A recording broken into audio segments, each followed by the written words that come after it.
"50 million years ago, during the dawn of modern mammals, a pig-like animal appeared. It probably spent most of its life in the water. But its descendants would become the largest mammals ever to live on dry land. The elephants. At one time, 11 species of elephant roamed the world, but almost all have since become extinct.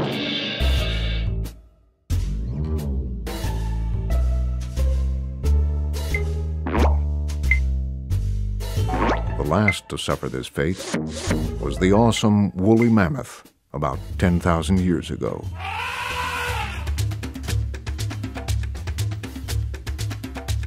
Today, only 3 species of elephants remain in Africa and Asia. They haven't completely lost their prehistoric ties. 2 of the elephant's closest living relatives, manatees and dugongs, still spend their lives in the water.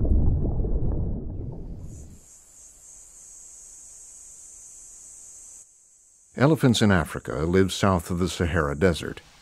Some live in grasslands called savanna. Summers here are very hot, so these elephants have large ears to fan their bodies.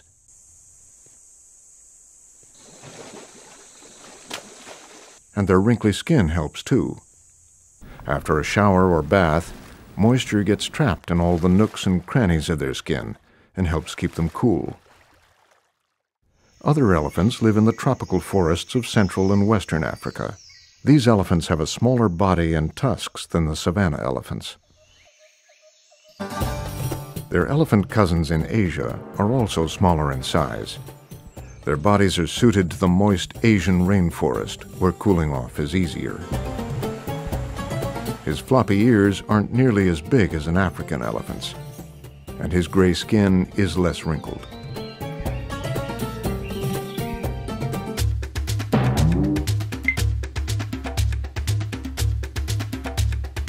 This African bull elephant may weigh as much as 80 people, or 6 cars.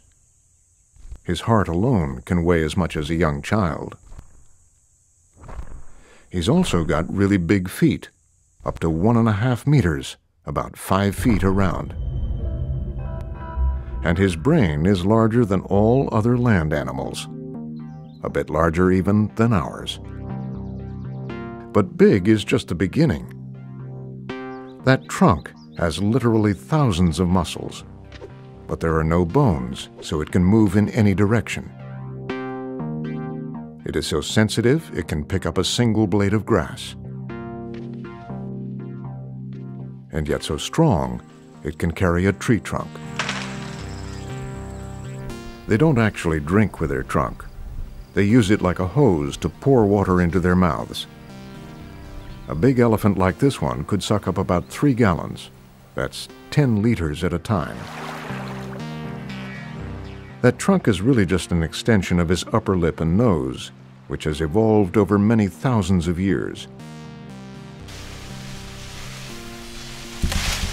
It's the perfect tool for reaching high or low to eat,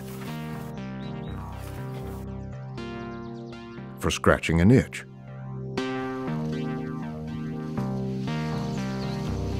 and for clearing a path through the brush.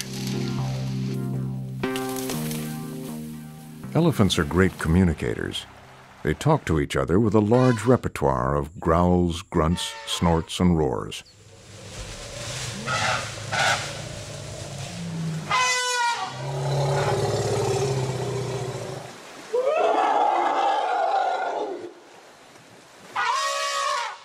A loud trumpeting gives warning and gathers the herd.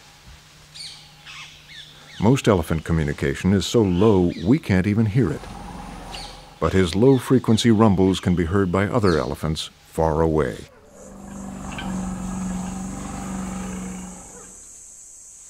They may also communicate by sensing vibrations through the soft skin on the pads of their feet. This guy will spend most of the day eating, putting away nearly 400 pounds, 180 kilos of food each day. That means elephants pass a lot of smelly methane gas, and they produce a huge amount of poop, called dung.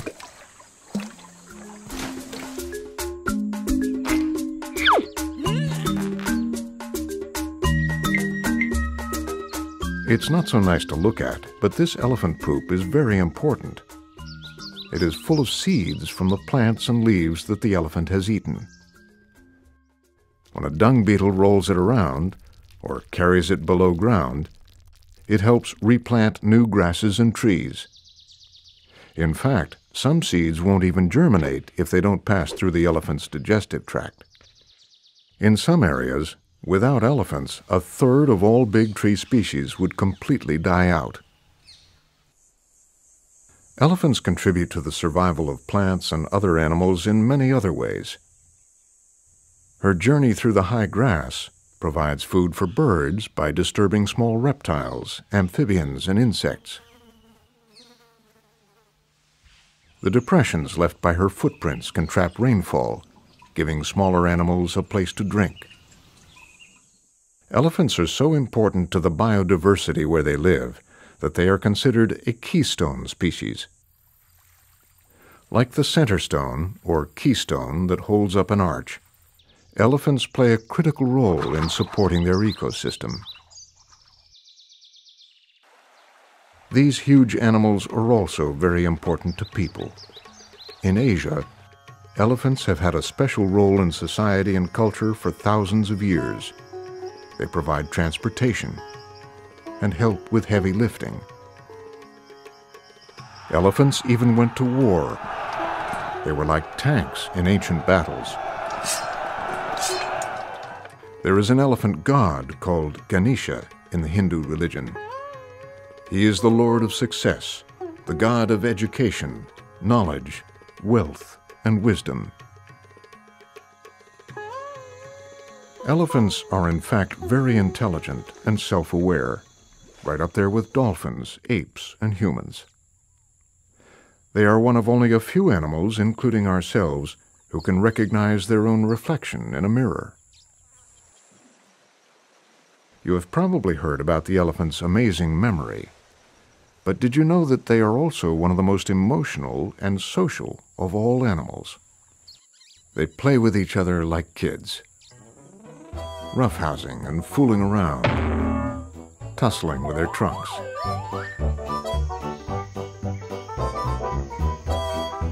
They share special greetings with family and close friends. They are loyal and care about each other.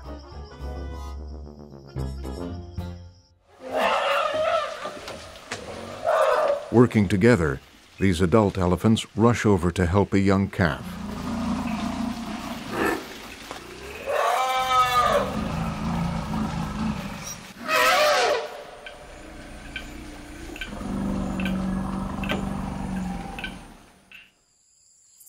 Elephants live in family groups with lifelong ties.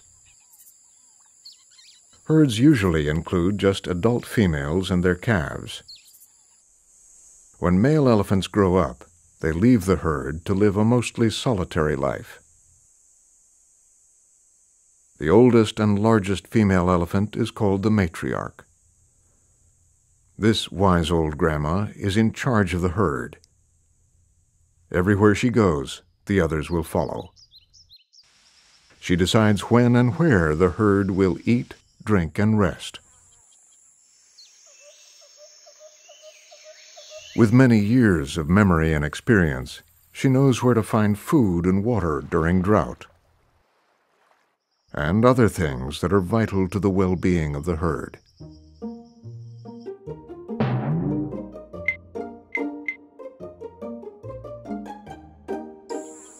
Like children, young elephants are completely dependent on their family. Together, the herd provides love and discipline. They teach the calves how to find food and water, even how to behave.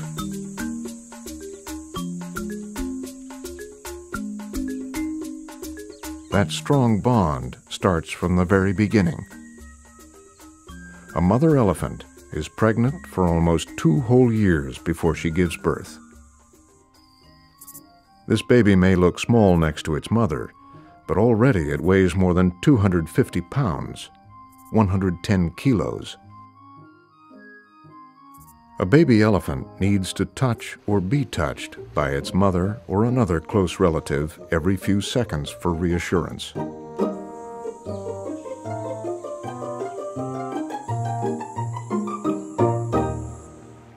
She will be nursed by her mother for up to 4 years.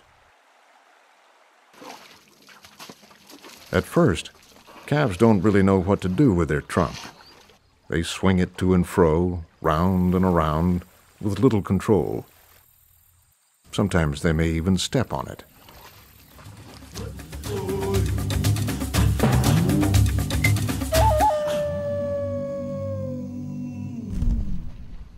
Baby elephants have milk tusks, which fall out after about a year. As they get older, their permanent tusks grow in. Those famous tusks are really just teeth. They are the only 2 front teeth an elephant has. These tusks can grow to an incredible 3 meters, more than 10 feet long. They are both a blessing and a curse. Tusks are one of the elephant's most useful tools for foraging and digging, ripping bark off trees, as weapons, and for resting a heavy trunk.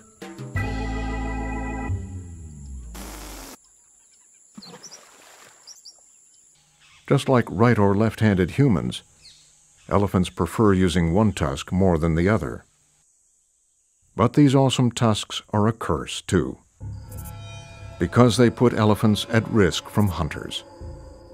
The large tusks of adult elephants provide ivory, which has been used by people for thousands of years. In fact, the word elephant comes from the Greek word for ivory. The hunters prefer ivory from mature males with the largest tusks. It's used for piano keys, billiard balls, fancy chopsticks, and other luxury trinkets. Tourists sometimes buy ivory souvenirs while on holiday in Africa or Asia, but every piece of ivory comes from a dead elephant. Elephant populations worldwide have dropped by at least 50% in the past century, and the ivory trade is mostly to blame. To help protect elephants, all international trade in ivory was banned following an agreement among governments in 1989. But sadly, the ban has been partially lifted since then. So illegal hunters, called poachers, continue to kill elephants, just for the sake of ivory trinkets.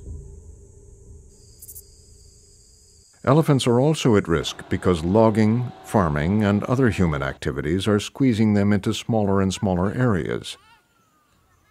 They are migratory animals that can travel more than 100 kilometers, or 60 miles each year, following the same feeding and watering trails.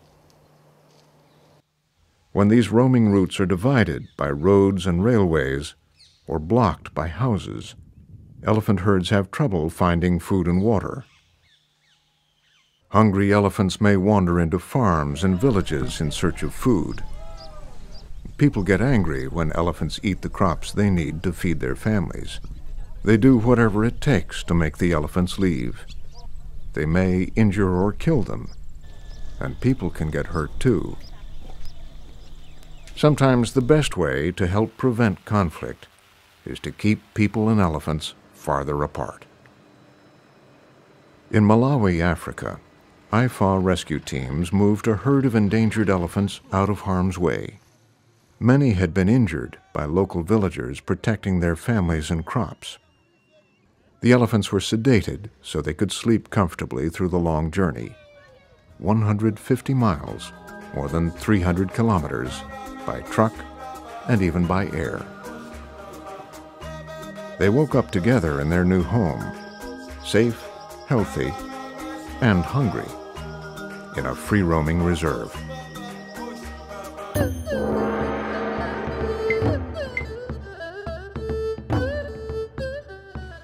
These thirsty pachyderms are some of the last few hundred wild elephants in China.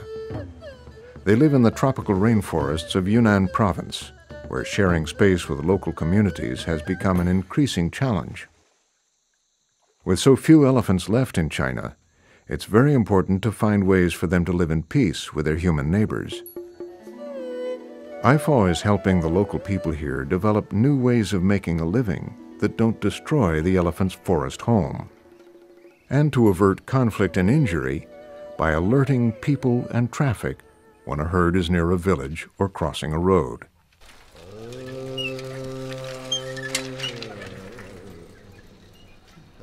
In India, a unique wildlife rescue center is helping create a better future for elephants, one calf at a time. The center rescues and cares for Asian elephant calves that have been injured, orphaned, or somehow separated from their herds before they are old enough to survive on their own. The young calves are given the same round-the-clock care that they would get from their mother. A bottle of milk,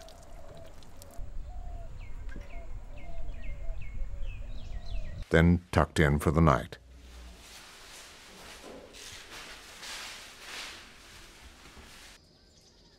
As the young elephants get stronger and begin to grow, they are taught how to live in the wild. Walks in the jungle introduce them to wild habitat and help them learn the skills they will need to survive on their own and with a herd. Baby rhinos and other wild animals are also rescued and hand-reared at the center, then later released back to a wild home.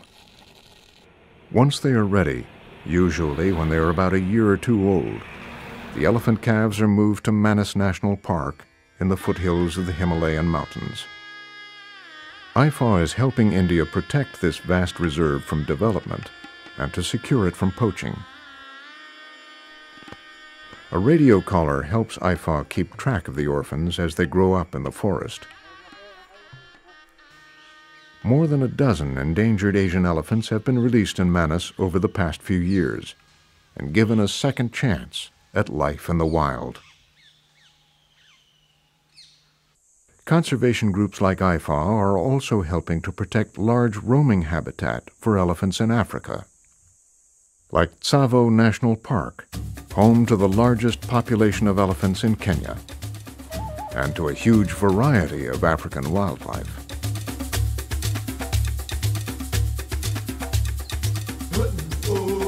Such efforts give hope for the future of elephants and for the biodiversity of our planet.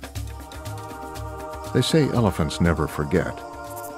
It's up to all of us to ensure that we don't either. Together, we can make sure that this mighty elephant family doesn't end up just a memory.